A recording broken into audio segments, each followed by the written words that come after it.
Welcome to our Wednesday inspiration service at Redondo Beach Center for Spiritual Living. So good to see all of you in person, and great to have this audience of so many bears as well. I wonder what the bears will have to say about all this. We've got our month of bears coming to a conclusion very soon, but we're going to have lots of, wow, this looks like a record. This seems like more bears than the previous couple years. So this is good. The kids are going to have lots of bears. Welcome to all of you online as I chit-chat about bears. Thank you so much for being here as well. Let's turn within for prayer. And so I just remember in this moment that great truth of oneness, that great truth that there is this beautiful essence of life that is ever unfolding as oneness. It is this infinite intelligence, this infinite power, this infinite love, and it is the isness of all that is. It is the all that is. It is the allness of everything. It is all that there is. I call it God, some call it spirit, some call it universe, some call it life, some call it just the thing, some call it just it. But there is that it, there is that isness, there is that essence of life that is pure love, that is pure intelligence, and it indwells each one of us. It is the very life of our life, right here where we are, right at the center of our being, and in a full constitution of our being is the presence of God, the presence of life, the presence of spirit, the presence of divinity. Knowing this to be true, I just bless everything that is unfolding here today, which means that I recognize the truth of what is going on here, that there is something magnificent going on here. It is sacred, it is divine. It is God itself expressing as each one of us and lifting up today some higher idea for us to contemplate, for us to ruminate on, for us to embody and express more fully. And so I just bless all that unfolds in this service. I know it is so, so perfect. I am grateful. I let it be. And so it is. Amen. And that's where you say, and so it is. There we go. We got someone said, and so it is. All right. We'll have to bring back amen. All right. I am Reverend Gregory Toole. And it is my pleasure to share some announcements with you here this morning. Before we do that, let's make sure our phones are silenced, including mine. Wow, mine could have gone off. I think mine was already silent. No wonder I haven't been getting any calls. I'll have to go check voicemail now. All right, so this Sunday is our next discovery class. That's the one where you get to learn all about what we teach. It's really geared toward new people at the center. I don't see any new people out there, but there might be some new people watching online. And so if you're newer to the center, you might not have been to that discovery class yet, my friend. Anyway, the discovery class, you can get all your questions answered about the science of mind teaching, practitioners, spiritual mind treatment, everything that goes on here at the center. The class is required to become a member, and there is no cost. Tonight starts our 8-week grief support group.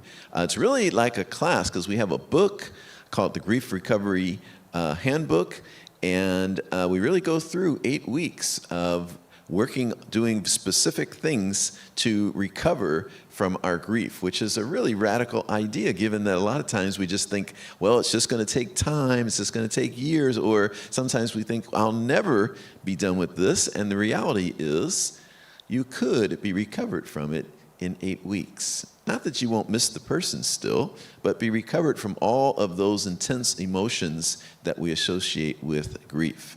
So if you're interested in that, it's today at 6 p.m. and it'll be for the next 8 Wednesdays. Conscious Parenting class starts March 5th, next week, Thursdays, 10 a.m. to 11:30 a.m. in Richelieu Hall. Cost is $95. Best for parents of children ages 5 to 10. As I mentioned before, February is our Bears of Love month, so you still have a couple more days to bring a medium-sized bear. Actually, we'll collect the last of them this coming Sunday, and we'll bless them during the service, and then we'll send them off to the children. so that they can be blessed by all that they've been absorbing all throughout the month of February. The Men's Spirit Group will be meeting this coming Monday, March 2nd at 7 p.m. right here in the lobby. Our Labyrinth Walk will be next Wednesday, 1 week from today after this service in Richelieu Hall. And our Celebration of Life service for our dear friend and longtime custodian Alex Molineros will be on Saturday, March 7th. So not this Saturday, but the following Saturday at 2 p.m. Our Women's Circle will meet on March 8th, Sunday, March 8th at 12:30 in the teen room. Ecstatic Dance is coming up 2 weeks from now. 2 weeks from today, 6 p.m., March 11th. Get your groove on. Free yourself from whatever is moving in you and move with whatever is moving in you in ecstatic dance. A brand new thing that is happening here is called the Red Tent Gathering, a space to connect for women's wisdom and friendship, embracing the lens of science of mind and the divine feminine. It'll be on the last Friday of every month at 7 p.m. starting in March.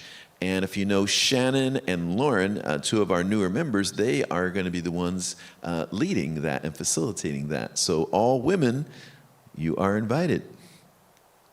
Science of Mind certificated classes. I know you've all been waiting for them to start again. They start that first week of April.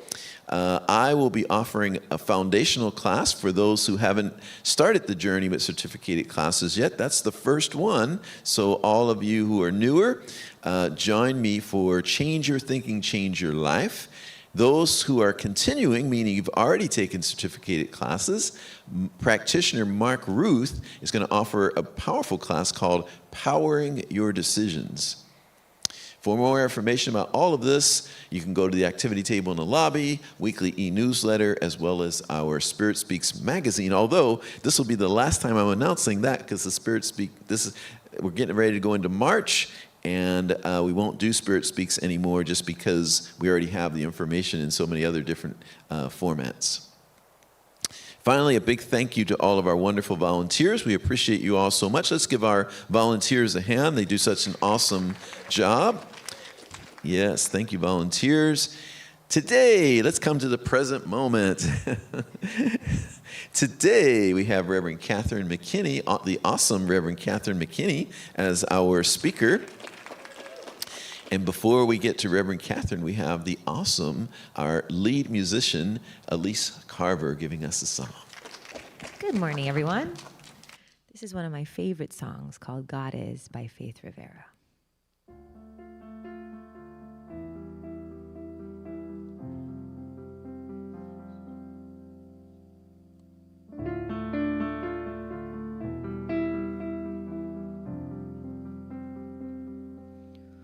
Where I am,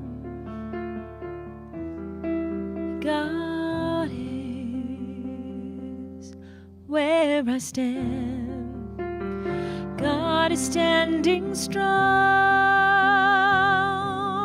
Where I breathe, God is breathing life in and out and through. Me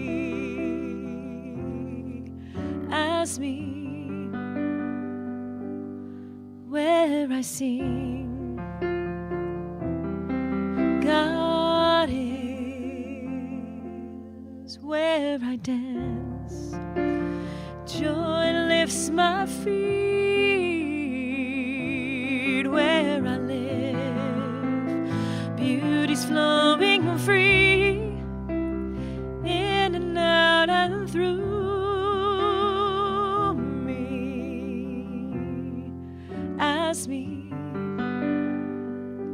for where I doubt, God is the faith in me. Where I cry, God is the comfort there. Where I seek, God is the answer.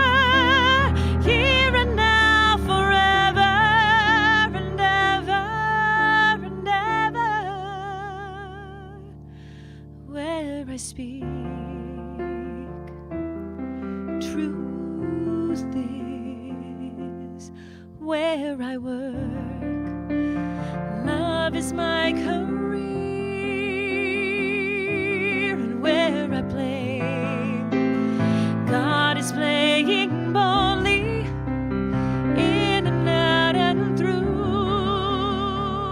me, as me.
I'm tempted to take the bear up with me so I can just cuddle with it for a while. The song, we didn't talk, but I knew it was going to be perfect. She opened with, "Where I am, God is." Just as I am is the topic that I arranged around my ideas today. And it came to me in an interesting way. Doris had asked me to come up with it early because she was going to be away and she knew she needed to get things organized. And I knew that I would come up with something, but I never know exactly how things will unfold. And so I was writing a prayer treatment, and I wrote the words, "Just as I am." Now, some of you may know that "Just as I am" is an old hymn. I think it exists in the time when Christian churches used to sing with shape notes rather than the kind of notes in treble clef and bass clef that many of us are more used to. It's an old hymn. And while its Christian words are not exactly what I can identify with, the first part of it is, "Just as I am without one plea." I don't have to ask God to love me. I don't have to ask God to care for me. Just as I am already is an apple in the eye of God. I am perfect. I am whole. Everything that I need is right here now. God is all around. God is within. God is everywhere. And I am loved with an everlasting love, just as I am. I may do things or say things that may misbehave. God loves me just as I am. That is a profound teaching, and it is definitely part of the science of mind. And yet I know that that can slip from us at times, because we will find ourselves judging ourselves for many reasons, or feel that we shouldn't have and wouldn't have. And that doesn't mean that we always behave well. What it means is that God loves us in all of that and doesn't even see what it is we may judge ourselves for. It also means that God loves everyone just as they are, and doesn't see anything to judge or to condemn. And that, to me, is a profound thing. I am in an extraordinary situation now, and it's of my own creation. And I am finding ways to deal with what is happening in my life in different ways, and it changes from day to day.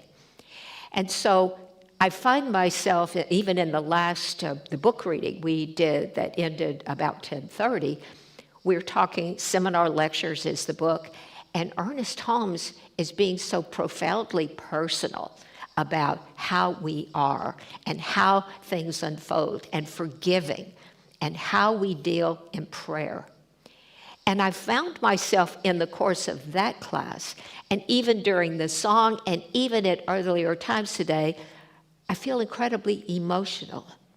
It's almost like this peak emotion that is welling through me. It's important.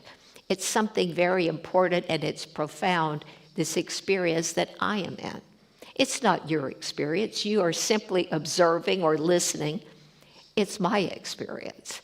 And I get to follow through with that in ways that are profoundly mine. But I was led to this idea that Ernest Holmes talks about, where he says, bless, do not curse. And it is part of a teaching that unfolds, and it's this idea that we are all part of life. There's really only the law of science of mind. It is the law of God that says what we put out in life is what comes back to us, overflowing. So we should always bless and not curse. It's really important that we understand that life gives back to us what we put into it. Whether we're talking about individuals, whether we're talking about situations, whether we're talking about whatever is going on in our lives, I do not curse this. I do not believe I've had a moment in which I cursed what's happened to me. I am the cause of every effect in my life.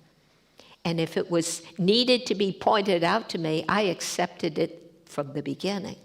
That doesn't mean that I completely understand everything. It doesn't even mean I like all of it. But it means that I know that it's part of my own experience. Does that make sense? It is an important thing for all of us to learn to some degree. And as Ernest Holmes pointed out in what we were reading, to believe that we know the truth now is ridiculous. We never know the truth now. We know a truth now, and we keep moving and moving till we learn a greater truth. We have to understand we don't just arrive. We are learning and growing. There's always more truth to be revealed. The truth is one thing. It is the goodness. It is the perfection. It is the wholeness. It is that growing part of us. But one of the things we grow in is understanding. At any point in our lives, we understand whatever truth we know at that level, and we want to grow more than that. I want to understand everything more deeply. I want to feel everything and understand more deeply. And so I've been given a unique opportunity to do it in a different way. Many things in my current life that I don't do that I used to do. And yet there are also things that I do that I didn't used to do. And so it is an experience. There's no other way to put that. So when he says, bless, do not curse, he recalls he says a Chinese verse that says, it is better to light a candle than to curse the darkness. And when we blame, condemn, and judge, we're cursing the darkness. And it's better to light a candle. And so how do we do that? And he talks about the life that we have, the one life, and knowing that everyone is in this same life and we're all experiencing it. And what happens when we are stuck in a way that's not good for us? He had a situation where a person that he knew that was involved in the film industry, in the theater world and all of that, he was an agent. And he came to Ernest Holmes asking him if he could possibly help one of his clients who was an actor, and it was a well-known actor. He had a lot of talent and a lot of skill, but he was losing work because he was hard to get along with. He complained. He was just an irritating person, and the agent felt that something could change, and he went to Ernest Holmes. So what Ernest Holmes was surprised to find is that the actor came willingly. He was perfectly willing to talk about what was going on, and all these people in his lives that were undermining him. They were making things harder for him. They were doing all kinds of things that just made things difficult. And he complained, and he did a lot of criticism, complaint, etc. And so Ernest Holmes said to him, "Has it ever occurred to you that maybe there's something in your own life that may be bringing this on?" Well, of course not. They're doing this of their own free will. They're saying all of these things. They're getting in my way. They're doing stupid things. They're asking me to do all this. It's ridiculous. And so then, rather than continue down that road, he started asking him about his own life. Well, as it turns out, he had a lot of incidents in his life that had led to almost this unconscious rejection of himself.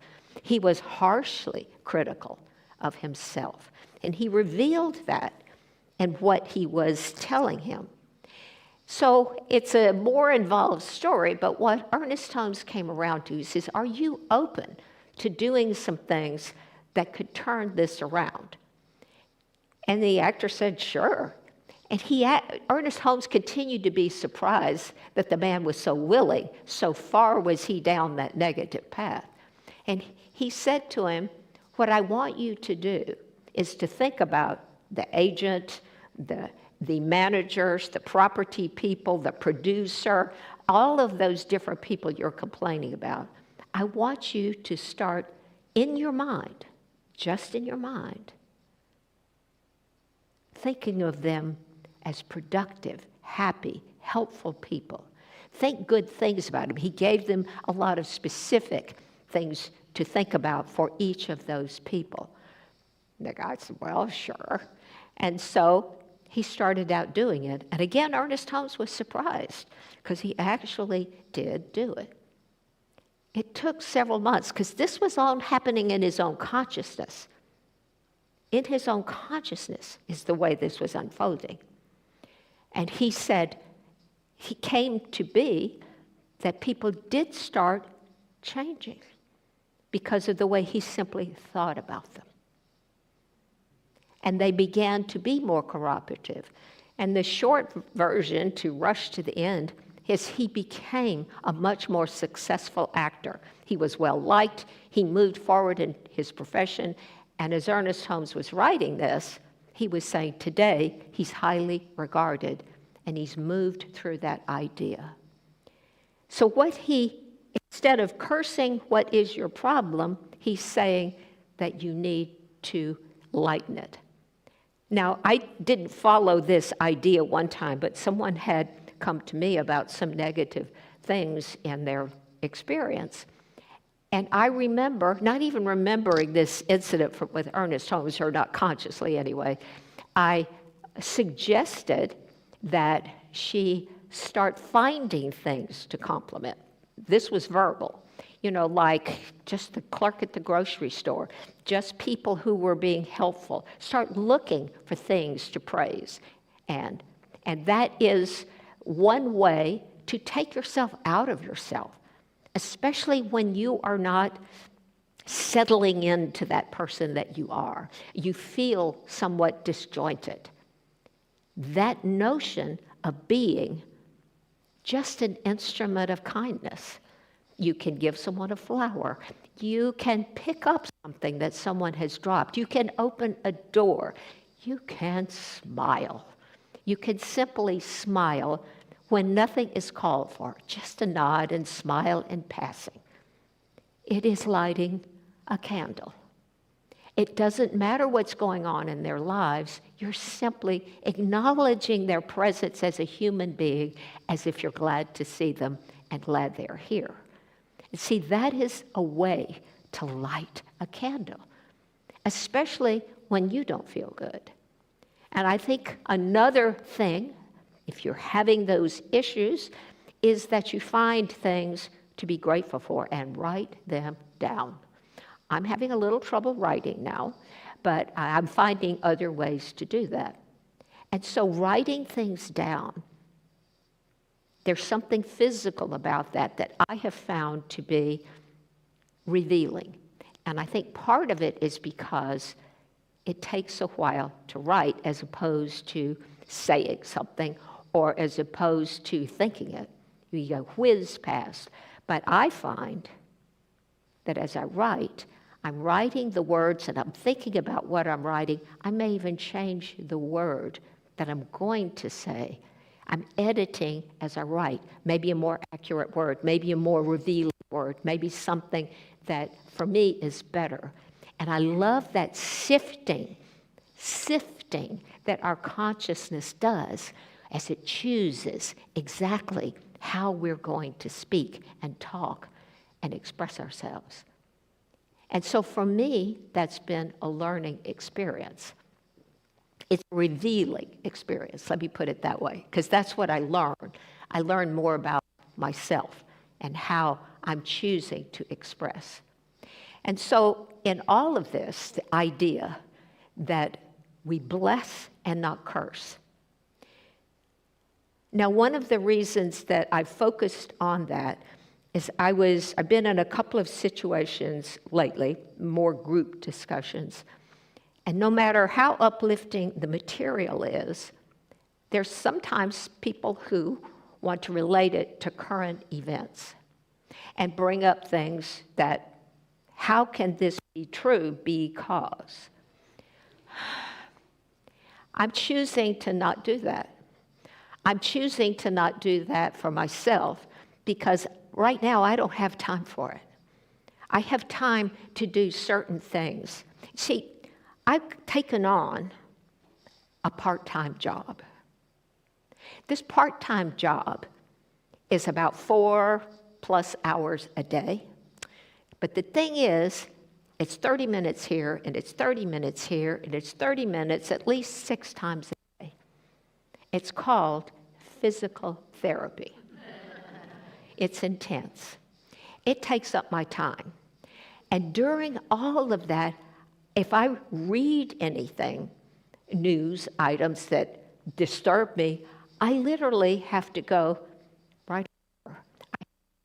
Something uplifting. I cannot put that in my mind. I have no room for cursing, not even in thoughts, not even agreeing with those. I have no room. And so I am saying that there are times in our lives when if we want to move forward, we just don't make room for the curses. We don't make room in our spoken word, but we don't make room in our own thinking. And of course, what we put out comes back to us, pressed down and overflowing. I think that's the emotional part that I've been keep feeling this morning, during this song, during my class, even now.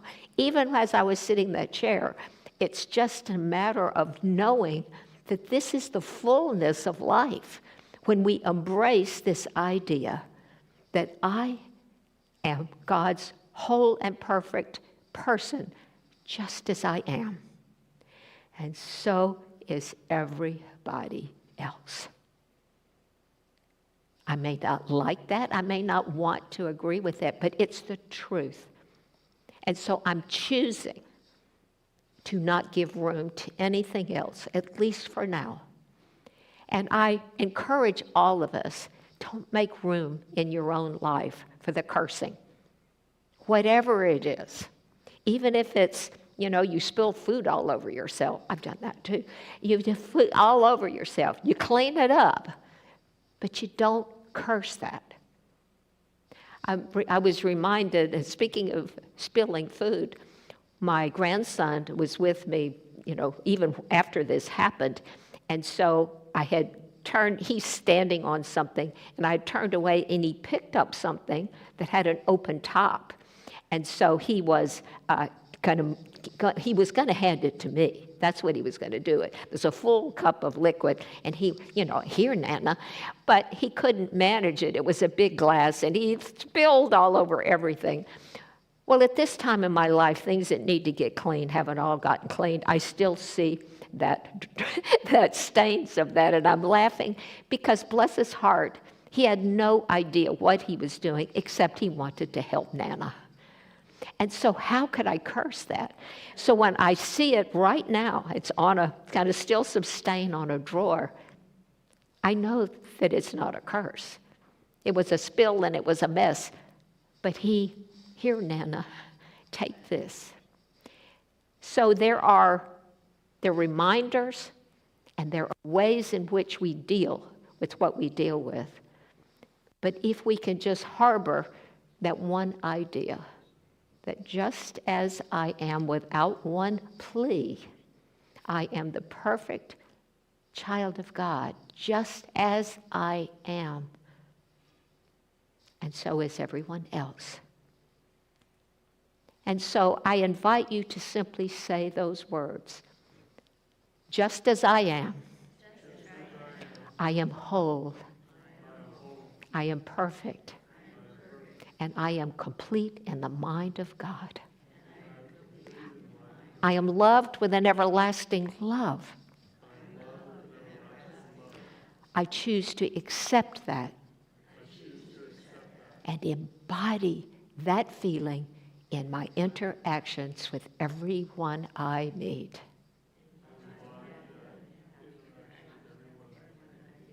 And so it is. Thank you.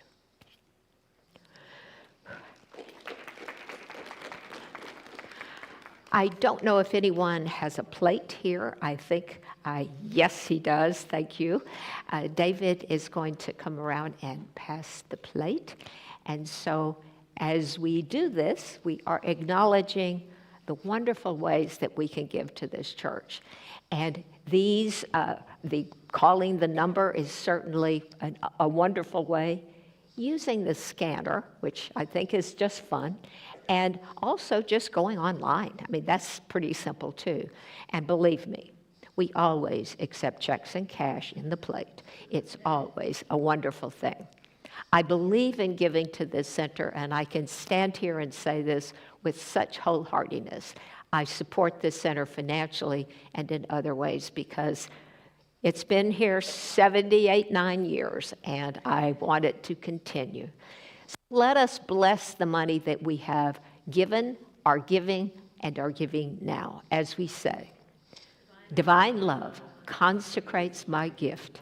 It goes forth to heal, to bless, and to prosper all those who give and all those who receive. I rejoice in the sharing of my good, and I release my gift with love, and so it is. And now, Miss Elise. This is another wonderful song by Faith Rivera called Child of the Universe.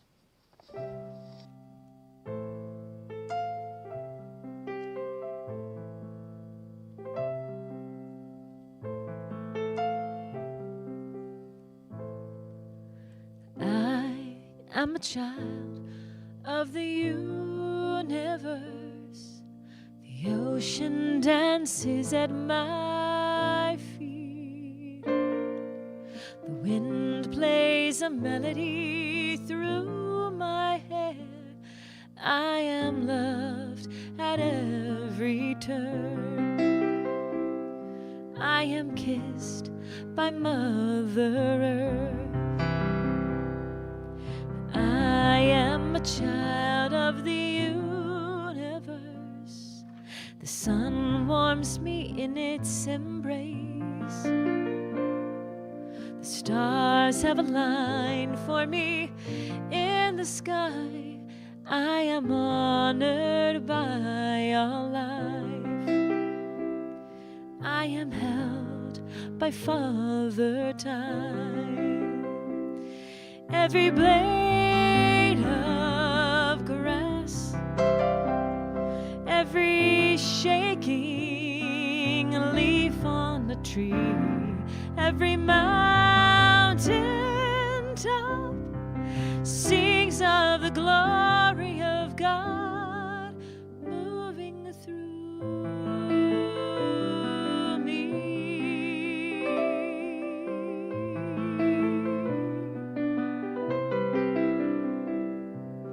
I am a child of the universe. Through my breath all of life can breathe. I plant the seeds with my every dream. I can love at every turn. Give a kiss to Mother Earth. I am a child of the universe. I greet the God in each face. I am a channel for peace to flow. Oh, I honor all of life. Yes, I'm one with Father Time. To every blade of grass, every shaking leaf on a tree, every mountain top, I sing of the glory of God moving through me.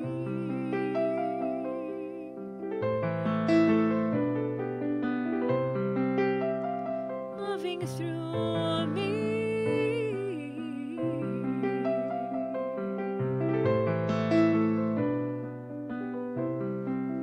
Moving as you.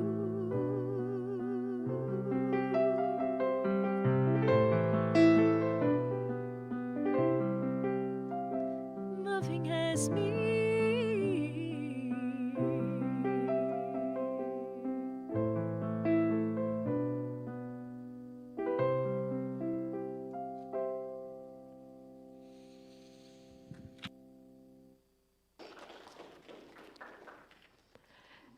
I have to clap in my heart for the most part.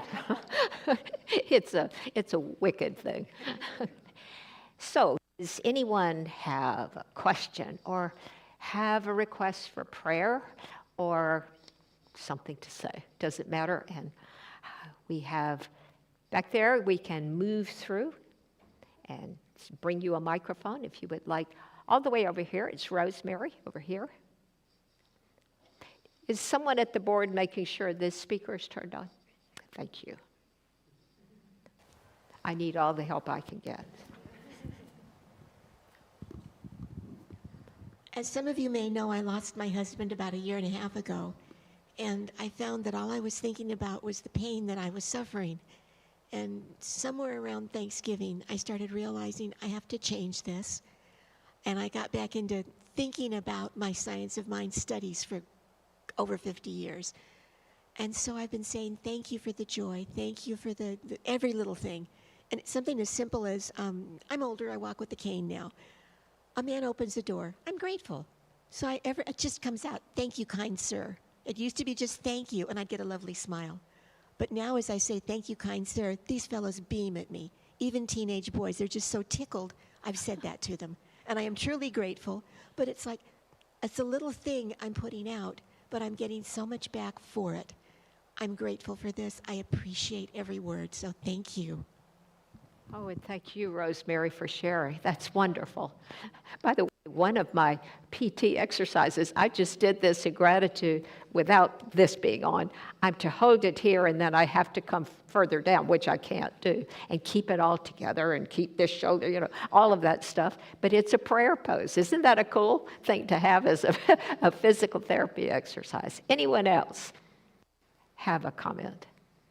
Yes, way down here. Way down here. Down front. We're all a child of the universe. So I've been studying with Ann Pfister, the book, The Dynamic Laws of Healing. And she, this morning we read about writing to the other person's angels. So it was basically like you're talking, if you're having a challenge with somebody, you write a letter to their angels and seeing for them their wholeness, perfection, complete, all of that. And I just thought that that was very synchronistic, that learning about or reading about writing to the angels, and then you're speaking about, speaking, praying basically to their spirit and seeing for them, this positivity and these great things. And so I just thought it was really cool to have that confirmation today. So thank you. And it's much more active than what Ernest Holmes was sharing with this one young man. He just had him just think about them in a certain way. Now, which is easier for you? I don't know. I mean, you'd have to answer that. For me, it would be easier to write something, but I'm kind of literal. I'm physical in that way. So you'd have to decide. But I like that. Yeah. I like that. Thank you. That's a great sharing. Oh my goodness, you all are a wealth of things.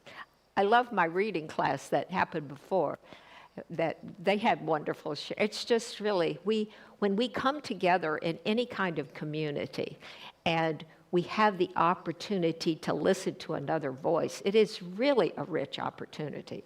Having our own voice in our own head is not always the best thing. And I think that even though in this current time, my whole life is structured around the 6 different times, how I use those times in between is really important. And I know yesterday I chose to come to the book reading on Tuesday simply because I had read something that disturbed me, and I didn't want to be disturbed. I wanted to immerse myself in something that was more uplifting than that. And so that is, for me, that works. And so, but writing, that's something you can do anywhere, anytime. You don't have to wait for a time. You just simply do that. So we've got choices, right? And probably as many choices as there are those of us that are here and beyond. Anyone else? Carl is ever ready with his handy-dandy microphone.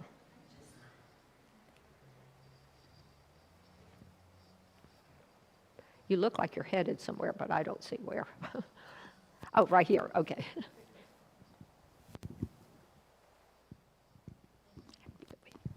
That was beautiful, and you just, every part of it, you confirmed in me. I'm emotional too, thank you. I can't, I'm forcing myself to share when it's, instead of keeping it in my head, but the part about meeting with people or just, saying hello, and it's something I've always done, and it just confirmed to me. That's why my friends always say, you're so lucky. Everything happens to you. You're always in such a good mood. And it's because I connect with people in that very small way of just hello or thank you or just your eyes or hugging. I hug a lot. So I just wanted to say thank you so much for that was so beautiful, the whole sermon. And Thank you. I appreciate it. I will tell you, one time I did something that I didn't plan.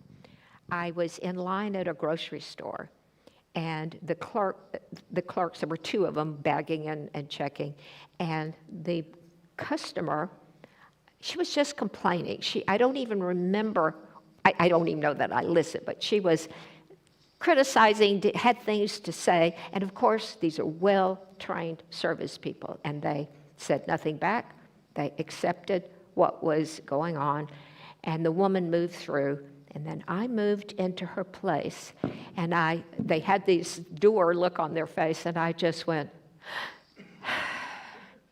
I didn't plan it, I just did it. It was almost as if I had sprinkled fairy dust. Both of them, it's like they woke up and went on with their business, and it was came from within. It was just an inspiring thing. I felt for them, but I'm not going to say, I'm so sorry I had to hear that. I'm not going to acknowledge it that way. And that's what came out, fairy dust. And so, anyway, thank you for your sharing. You reminded me of that. Any other? Gosh, you all are terrific. I bet somebody else is holding on to a jewel. Yes, Debbie has another one. Right? And you're holding a what? Oh my gosh, it's a giraffe. One of my favorites. Yes, right there. You're there. So you both reminded me, I went to the dentist the other day, and the young man who was going to do my x-rays, I asked him if I could ask him a random question, which I frequently do with folks. And so I asked him, what's the second best thing that has happened for you so far today? And he looked very surprised, and he said, well, I woke up. I said, well, wouldn't that be the first? And he giggled. He goes, you're right. So we ended up engaging, and he's totally like-minded. And he and this other person have started like a meetup of like-minded people to talk about these, conscious connections and stuff. So we exchanged phone numbers, and I'm going to join their next meetup. So I just thought that was amazing to meet someone who was so tuned in and just a joy to converse with, and it was very exciting. So I'll be inviting him here, I'm sure, but I just wanted to share because, you never know who you're going to engage with, and you never know what seed you're going to plant for them to potentially have a better day or whatever it might be. So I do like to have fun with folks. So there's that. Actually, that's a great point. When we do something kind, we have no idea the ripple effect of that, and we'll never know. But the thing about it is nothing goes without a consequence. And if it's something good, then it's something good, and it moves forward. Thank you. Thank you. Anyone else? Well, thank you all for being here today and sharing your sharing.